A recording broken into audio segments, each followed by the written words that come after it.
bumalik si Yorme sa pagka-mayor sa Manila? Ano masasabi mo? Eh di palakpakan. Wow, Bakit natutuwa ko kayo? Bakit? Siyempre, yung, di ba naalala mo ng pandemic? Ito lang, Yorme, maawa ka naman sa amin. Na namin yung kakayahan mo. Marami nalungkot nung nawala ka. Sana bumalik ka ulit. Tulak tayo, Yorme, pwede. Good morning everyone! It's Happy Monday! Ayan po. Nandito na naman tayo ulit sa Distrito 4 pero sa ibang area na po tayo. Dito po tayo ngayon. Nandito po tayo ngayon sa parte ng Dapitan Street dito po sa may Sampaloc.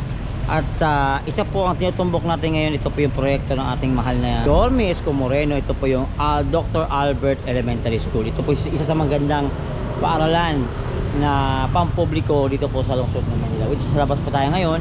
Pero ang gagawin po natin dito, magtatanong-tanong tayo mamaya kung anong masasabi nila sa mga pinagawang proyekto ni Yorme o ano bang nakatatak sa puso nila, at tatanungin natin kung willing ba talaga silang tanggapin ang buong puso na babalik si Yorme sa nila. So marami tayong gagawin, marami tayong katanungan.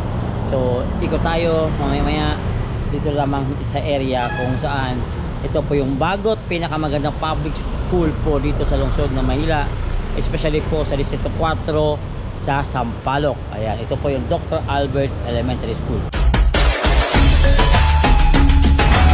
Ay, ako pala si Red, ma'am. May katanungan ako sa'yo, okay lang ba?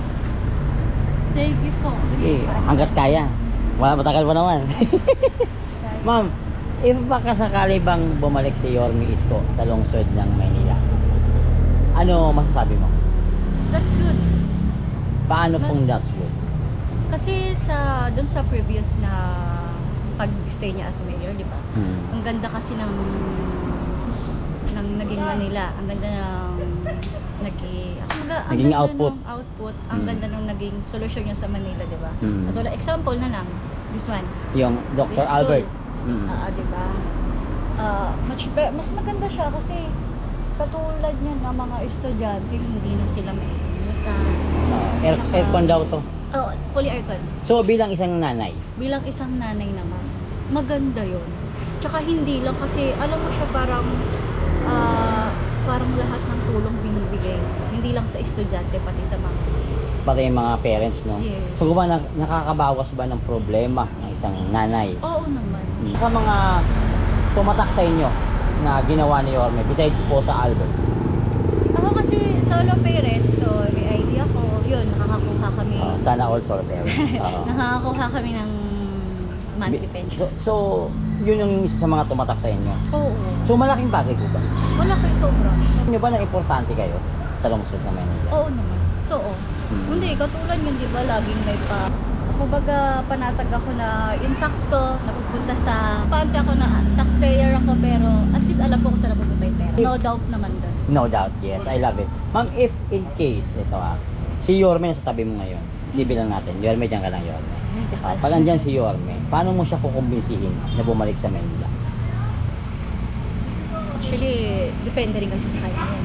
Actually, Hindi, go! Mas maganda yan. Gusto ko malaman din yung point of view ng tao. Kasi, iba na kasi pagkaharap mo siya eh. Diba? Ako na muna, pero ako yung baluga version ni Yorme. Sabi ko lang sa kanya na kung may chance, kung papalarin, kasi marami pa rin namang mga taong umaasa sa kanya. At saka maraming Ramdam niyo ba? Oo naman. Tsaka marami pa rin siyang supporters. Ito talaga sa Manila. Tsaka marami rin ako naririnig dyan. Talaga daw mas gusto nila si Yorme. Kaya babalik talaga siya is please lang, bumalik na siya. Malaki na anak mo? Oo, ano na siya, incoming grade 7 na siya. Lang si Ramon magsaysay dito kay kasi ginagawa ang Ramon. Oo, Isa pa ngayon, yun, right si Ramon, now. si ano din, alam ko si Isko ang nagagawa na. And that's good to hear. Mga kaibigan, ito ako ngayon sa may Dr. Albert Elementary School. Ito yung isa sa mga public school na kung titingnan mo, parang private school. Parang private yun daw. Sana all. Kuya, may tatanong ako sa iyo, kuya. Ano bang masasabi mo sa school na to? Gumanda. Saka maganda naman yung ginawa ni school. Oo. Alam mo talaga kay Isko to pinagawa. Ganun pa rin gagawin niya. Yung maganda. Pag nanalo sa ulit, ganun pa rin. Maganda pa rin yun. Mas marami siyang magagawa pa, no? Magagawa, oo. So, anak ka ba nag-aaral dito? Oo, dalawa. Oo. So, natuwa ka nung natapos to? Oo, alam mo nga, private eh. So, alam mo bang aircon to? Oo, hindi pa namin alam. Siyempre, well, nakala, ganun pa rin, puro pan lang. Electric pan lang. Nagulat kami, puro aircon na. Oo. So, naririnig namin na tatakbo daw siya ulit. Yung mayor dito. Magandang morning po. At magandang morning sa magandang paaralan na nandito. Albert. Oo. Nag-aaral ka pa rito? Yung anak ko Akala ko ikaw nag-aaral. yung anak ko interview para Oh. sa higher section. Oo. So, kamusta naman po ito? Yorme. Oo. So, ano masasabi mo rito? Napakaganda. Na alam ko naman hindi lang yan, maski yung pinanggalingan ng school na anak ko na Lopez Haina, siya rin nagpagawa. Oh, actually, may dalawang school ata ngayon papasok dito kasi pinapagawa pang isa, di ba? Ayun nga, yung Ramon Magsaysay, oo. Sila yung nandito. Sila yung Parang dito muna sa nilagay. Dito Parang muna sinabay sila. muna. Lahat sila nandito. Mula grade 7 hanggang grade So, yung dami niyan. Yung isang anak ko grade 10 na. So, bilang nanay, ano po ba naramdaman nyo nung may mga ganitong proyekto pala na kaya palang gawin sa lungsod ng Maynila ang ganitong klaseng school? Bilang isang nanay, masaya ako kasi nagiging open-minded yung mga anak ko na, Mami, ang ganda-ganda na ng school namin. Ang ganda na. Napasok na ba to? Naakyat ko na. Ano masabi mo? Napakaganda nga. Sabi ko, ang ganda. Nakita mo yung theater? Hindi, yun ang di ko pa nakita. Pag nakita mo yun, akala mo nasa mall ka lang. Sabi nga nila, Jollibee na lang daw ako.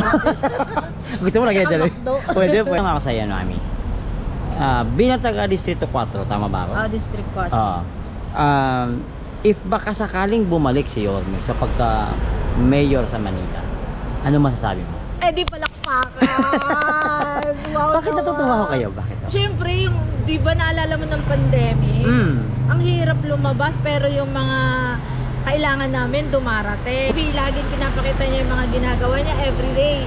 Nasa Facebook, hindi mo makikita na nagtatago siya. Laging nasa Facebook. Visible sa public. Oo, yun lang kami. Pero pag dumarating na, naku, buti na andyan si Yorme. Tuwa-tuwa kayo? Oo, tapos yung anak ko, grade 10 yata sa mapa. Di ba, isa siya doon, nandun siya sa DSWD. Naranasan ko na siya mismo ang nandun nung nagbigay ng financial assistance yung anak ko. Kita mo siya, makausap mo, lalo na sa City Hall. Parang hindi mo na kailangan na mag-inarte. Oh, gusto ko yun. Gusto ko yung inarte na yan. Hindi mo na kailangan mag-inarte na, ay, nakakatakot kay Yorme. Hindi parang feel at home mo na siya. Parang, uy, Yorme, pwede ba? Andun agad yung sagot. Parang ang saya-saya nung naging mayor siya. Lahat ng tao maririnig mo, wow, buti na lang si Yorme, nandyan. Kung wala siya, ano na kaya kami, ganon. Basta ako talaga yung care niya sa Distrito 4. Talagang andyan siya to, yung parang masurvive yung mga tao. Parang uy, saan kaya si Mayor? Parang inabangan niyo pala araw-araw. So kaya si Yorme yun, wow, ang ganda na ng luneta. Baka punta nga tayo, alam ko din. Tapos may ginawa ulit siya. Uy, ang ganda na ng yung ganyan, yung liwasan Oo nga, may bago na naman siyang proyekto. Basta naano kami nung naglimas siya doon. Sabi namin, grabe naman si Yorme, ang galing-galing. Oo, hindi namin nararanasan yun. Tagal na namin dito, ngayon lang namin naranasan na may mayor nagaganon. Sabi namin, si Yorme, ang sipag-sipag. Para bang wala siyang pakialam kung ano sasabihin ng tao. Kaya hindi mo siya masisiraan kasi mismo ginagawa niya Hindi mo siya masisiraan na ganto-ganto siya, ganyan. Kasi nakikita mo yung ginagawa niya. Pero pumunta ako minsan sa City Hall. Hiningi kong tulong. Pero impossible. Pero andun siya, hindi ko alam. Impossible na mangyayari. Na para pagpunta mo dun parang wala ka ng pag-asa na. Kasi nga, makikita ko siya kasi lagi siyang nasa labas. Pero hindi ko alam na nandun din pala siya. Nagulat ka? Oo, nagulat ako na testing ko yan kasi yung anak ko nga sa mapa. Hindi ko ina-expect, nandun din talaga pala siya. Talaga bumababa. Oo, bumababa pala talaga siya. Kaya sabi ko, sana maulit. Sana maulit-ulit. Okay, ito na. Ito na yung pinaka-last na tanong ko sa inyo. Para makapagluto ka na ng ulam sa bahay nyo. bigyan ka ng pagkakataon makausap siya ng personal, paano mo kukumbinsihin si Yorme na bumalik sa lungsod ng Manila para maging mayor muli? Simple lang, Yorme, maawa ka naman sa amin kasi na-tested na namin yung kakayahan mo. Mula umpisa, nung nasa DSWD ka pa, na-tested na namin kami pamilya. Na-tested na talaga namin. Sana bumalik ka ulit kasi marami naghahanap sa'yo. Hindi lang pamilya ko, marami nalungkot nung nawala ka. Sana bumalik ka ulit. Nandito kami para i-cheer ka. Go lang tayo, Yorme, pwede.